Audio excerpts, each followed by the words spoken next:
Continue with the next speaker. Welcome Philipp Stanner. He's going to talk about GPU scheduling in DRM, past, present, and future. Welcome.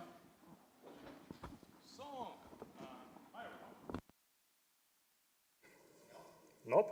No, that sounds better. So, hello everyone. Hope you're having a good XDC conference so far. Unfortunately, I'm giving one of the probably more negative talks at the conference because we're mostly going to talk about broken code. But hopefully I can also show you some light at the end of the tunnel. We will see about that. Well, briefly, who am I? So I'm Philipp. I'm a Linux kernel engineer at Red Hat's GPU and accelerators team. And I'm currently one of the DRM scheduler's maintainers. So, you also want to understand what the scheduler actually is.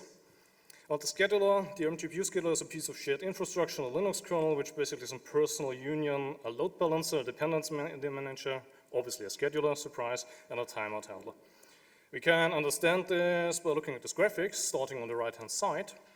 What many GPUs have is, not all of them, we talk about it later, but many have a limited number of so-called rings. Rings are basically positions in the video RAM where you can push jobs into them. Jobs are in, well, you know, the shader programs, things like that, command buffers, those things.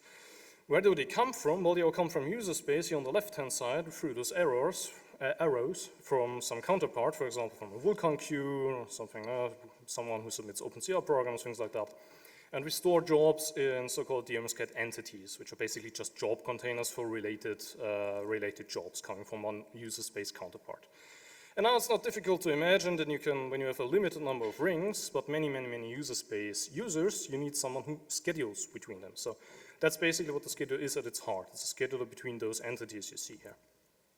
Other important features it has is, well, it's a dependency manager waiting here for external DMA fences to get signals, so things on the screen render in direct order, things like that, right? Well, and another very important feature it has is it's also a timeout handler. We can understand this by looking here. Jobs are coming from user space, so all we have to imagine is that one broken user space job is coming in that's basically doing something like a while true, the red job here, right? So that thing would then block one of our rings indefinitely, forever, so you need someone who guarantees forward progress, and that someone is the GPU scheduler, so that those innocent blue jobs aren't getting negatively affected. And now you have to know the GPU scheduler cannot interrupt jobs. It's a fire and forget. Once it's on the GPU, you're done. It's nothing you can do about it. So what has to be done on timeout is you have to reset the GPU, thereby killing everything that's currently running on the GPU, the bad job and the good jobs. Then you have to identify the entity the job stemmed from, the broken job, and then kill that entity and notify the user space counterpart in some way. And that's really timeout handling and GPU reset. It's really super complicated. I guess that's one of the main reasons why the GPU scheduler is in such bad shape today, because it's a really difficult problem space. Also, ideally, you should resubmit those innocent jobs so that innocent user space applications don't get negatively affected. And the scheduler, for reasons I cannot detail, for time reasons, doesn't currently have infrastructure for that anymore. It's deprecated. And timeouts, by definition, are racy. They can be, and notably, they can be false positives. So when the scheduler thinks there was a timeout, whereas in truth, the CPU is just unusually slow because you didn't pay your electricity bill and it's running on lowest frequency or something, I don't know. Good. Now that we understand roughly what the scheduler does, we can take a look at this very short list of its problems. I will not list the entire list to you. I can guarantee it has a large number of problems, unfortunately. Most significantly, that's unclear memory object ownership rules and race conditions and unclear locking. I'll show you some examples of those in a minute. There's also some older issues we have worked out or that are currently being worked out. For example, we have tons of old legacy scheduling code that's currently in the process of being cleaned up by Trudko Ursulin, who's doing a lot of good work here. And what the good news is any of you should be running out of work, then the GPU scheduler has definitely got you covered, right? So we have tons of fixmes in our code base. So, but seriously, so if anyone is interested, then just come over, take a look. So let's look at some examples. I just told you about timeouts. What happens on a timeout is that the GPU scheduler invokes a driver callback, where it passes a reference to the job of which the scheduler thinks it has caused the timeout. So far, so good. Now you have to know some drivers have mechanisms, some hardware has mechanisms for detecting that there actually wasn't a timeout. The GPU is just unusually slow. Now, but the scheduler until quite recently didn't have infrastructure for dealing with false positive timeouts. And what you can see on the bottom is actual code from the kernel where one of the drivers dealt in a very creative way with that issue, and you see it jumps into the go-to label, oh, this is not actually a timeout, what am I going to do? And it just adds the job back into the scheduler's internal data structure, and it does so without taking the appropriate lock. And now you don't have to be super experienced or creative to understand why this is not a good idea. And very unfortunately, I could show you many examples because there's a ton of drivers who do things like that, or even worse things. And now you could ask, why am I showing you this example if it's not the worst example? And the reason is that I like old Disney movies and I like stories with a happy ending, because this particular problem has actually been solved, namely by my kernel from Igalia. And the solution was, have the timeout, the driver return its timeout callback status code to the scheduler, telling the scheduler, hey, bro, this was not an actual timeout, and that the scheduler, who has the experience and the infrastructure and the knowledge, reinserts the data into its own data structure with the appropriate log. And I would argue this was solvable without too much effort. The patch series had like 6 patches. Maira also supported 2 other drivers to this new solution. And the slide is here for a reason, because I want to use the opportunity to broadcast into the community that this is desirable behavior. So please, more of that. If you have an issue in your driver or a missing feature, then please solve it properly in the central infrastructure. That would really be very, very great. Other issues we're having, we had a tremendous lack of documentation. Here, example that on the right is actual scheduler code. What you see here in red is the scheduler calling a driver callback to run a job. The driver returns to the scheduler a DMA fence. Those are always reference counted synchronization objects, basically. And what you now have to know is that the scheduler expects the driver to have initialized the reference count of that thing to 2. In other words, the scheduler expects to inherit a reference from the driver, which actually makes sense when you think about it, because the scheduler cannot do it itself by itself, because that would be racy, so that's okay. But the thing is, this was not documented, nowhere, despite there being documentation. And I have absolutely no idea how drivers actually figured this out. I figured it out when I was writing debug code for another issue, and then Kazan started screaming at me, and then I figured out the ref count has to be incremented. So that's not good. And this very code example can be used to show you yet another problem. I just told you those fences are always reference counted, so we get this fence here in red, and a few lines below we see this call to DMA fence put, which decrements the ref count, which means the ref count can drop to 0, which means the fence can get deallocated. And yet another line below, I didn't cut anything, original code, this very fence is being used. So when you're a maintainer and in charge of improving the infrastructure, everything in your head, the red lights start to spin and everything screams use of the free. But this is not actually use of the free, because yet another few lines above, in blue, this function took another reference for another object, the S fence, the scheduler fence, and the scheduler fence always lives longer than this code, so the ref count can actually never drop to 0, so this can never be a use of the free. And I'm not entirely sure why this is there. It seems, we see this pattern unfortunately frequently in the scheduler, and I call it implicit ref counting, when the programmer seems to have known that there's another reference alive still somewhere, so you can do things like that. I noticed this comment, but it couldn't really make much sense of it. And, well, that's correct code, it's not buggy, that's not good, right? I showed you a few solvable problems. Now, let's go to the unsolvable problems, unfortunately. The scheduler has a ton of callbacks. 2 of them are depicted here, 1 for running jobs. This is necessary and good. And for some reason, there's this free job callback. When the scheduler thinks it's done with a job, then calls into the driver to free a job. And all kernel guys basically agreed that this shouldn't be there. It's potentially racy because it's calling into the driver. It's unpredictable when that happens. We had memory leaks because of that. It's unnecessary work. And everyone agrees it shouldn't be there. It's not necessary, because now the scheduler is de facto responsible for job lifetime. But it's not the one who allocates jobs, that's the driver. So this doesn't make any sense. And there's universal agreement that we should get rid of it, but we can't really, because all the drivers use it. And I think the original idea that the scheduler should just be a queue for jobs is from Christian König from AMD. So that's really something we cannot solve anymore. And then there's another thing. So I told you in the beginning that those rings on the hardware are often limited, but however, as one of the previous talks has already teasered, there's a ton of hardware, especially new hardware, has those firmware rings, where it can spawn basically an arbitrary number of rings through a firmware interface. And well, that puts a problem. To make the scheduler usable properly with that, Matthew Brost back in the day invested a lot of work for what back then seemed like the obvious solution, where we allowed for having the scheduler and its entities having a one-on-one relationship, and a one-on-one relationship with the rings. Back then it seemed like a good idea, but what we now in hindsight begin to realize, because with all those problems, well, first of all, the scheduler is not a scheduler anymore now, because it doesn't schedule anything, right? So we have the non-scheduling scheduler, and that made us begin to wonder, wouldn't it be great to have a distinct component for that? Something like, ta-da, a DRM Jobqueue. Something that's not a scheduler, but just a queue for job. Where jobs are coming in from user space, the driver stuffs them into his job objects, they get fed into the job queue. The job queue does load balancing and dependency management, maybe returns some synchronization object for user space and sync objects or whatever. And that's basically it. That's all you need for firmware scheduling. And well, that's basically the official announcement. So that's what my team and I are behind currently. So we want to write something like that. But what's the idea?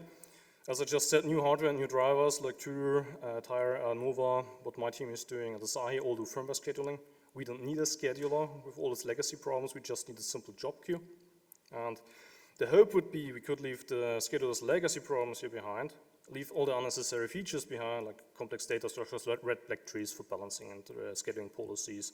Job resubmission, huge problem, disappears completely with firmware scheduling, hopefully. And especially we could take lessons from the DRM scheduler being around for 10 years, which is also valuable knowledge. Third thing, we are writing in Rust. Why Rust? Well, simply because all the drivers I just mentioned are written in Rust. Then the generic Rust arguments that all of you probably know by now are applying. Well, Rust can help address some of the notorious problems of kernel development, use of the freeze, ref counting issues I showed you, and especially clear ownership rules, who owns which memory object. Like think about the free job callback I showed you, right? And my personal pleasure would be that the strong type system hopefully should make it impossible that people come up with the idea like accessing your internal list, because that should not be possible in Rust unless someone is super malicious. Well, another reason why we do it is that what's the alternative? The alternative would be to sit with Rust abstractions for Nova on top of the scheduler. And that's not entirely, you know, the entire joke of the Rust endeavor in the kernel is to get things stable and reliable and safe, and so you don't really want to sit on top of that. This slide, that's basically, as far as we've designed it so far, that's the entire API for the job queue. One function for setting dependencies, you have one function for submitting jobs, where the Rust ownership is transferred of the job into the job queue. Then when you run a job, the ownership is transferred back to the driver. So you have just a queue without this problem with this internal list with the free job callback. And then you have the necessary timeout handling, which you always need, because you always need someone who guarantees forward progress. Well, that's it. Will be probably a very lightweight, simple component, as far as we can see so far. Some advertisement. I saw that there's this GPU recovery workshop tomorrow, I think, yeah, tomorrow. Has probably a lot of overlap with the timeout issues I mentioned. Those are complicated ones that we can discuss. I will attend that one. And we have our own scheduler session on October the 1st, on Wednesday. So please come over. We have a lot to discuss, certainly. A lot of old stuff, a lot of new stuff. And now, almost at the end, but I see I have some extra time left. That's cool, so I'll show you one other thing. So, you know that Rust can expose functions that are compatible with the C API. So in the long-distant future, hypothetically, long-distant future, when the job queue is around, you could expose a C interface for the other drivers in the kernel that do firmware scheduling, and then those drivers could theoretically be ported on the job queue and use that. And the advantage would be, well, first of all, fewer legacy problems for those drivers. And the DRM scheduler could then focus purely on being a real scheduler for real hardware rings. And the job queue could focus on being a job queue, which would be cool because, you know, Unix philosophy. I have one component that does one thing. Okie dokie. Yeah, with that we are about at the end. Here's a short summary, supposed to help you with asking questions. A big thank you, by the way, to the XDC organizers and especially the scheduler contributors help a lot, and Danilo who's giving a ton of technical advice for months and years by now. And well, with that I hope this talk was interesting or useful for you, and I'm obviously open for questions. Thanks.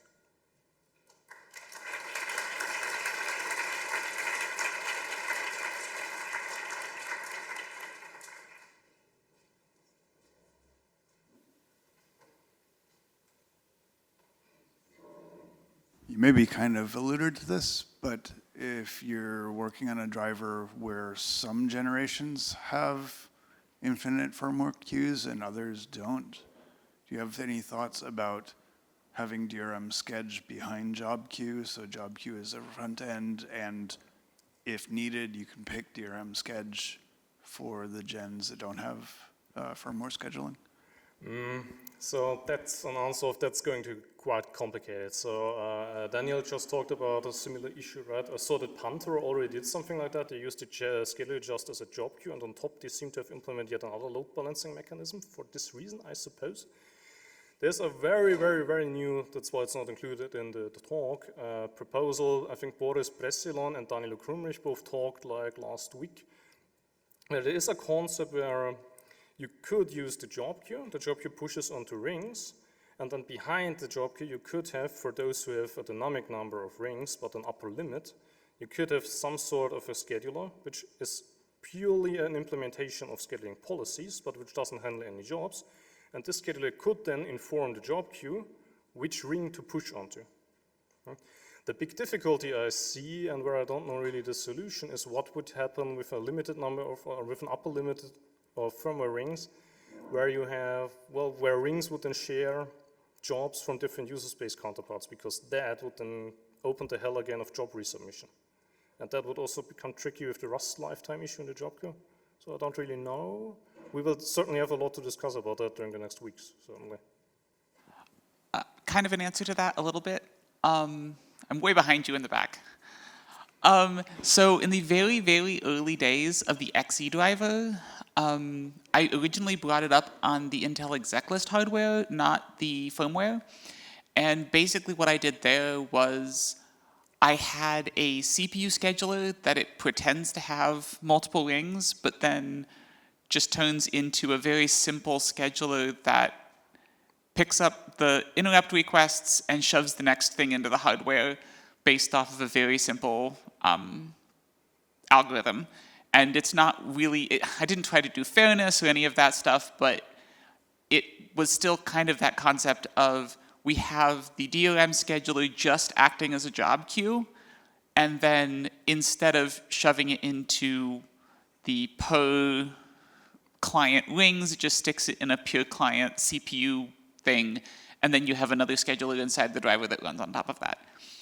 For like very basic prototyping, it seemed promising, but then it got switched over to the whatever Intel calls their firmware pretty quickly, and we never actually proved it out in production. But I think something like that probably could be done, especially if you're looking at fairly old GPUs, which I don't know what generation that cutoff point is for you, but if you're not trying to deal with anything beyond some very simple context priorities, if you're not trying to make like a fully fair scheduler or something, then it's fairly tractable.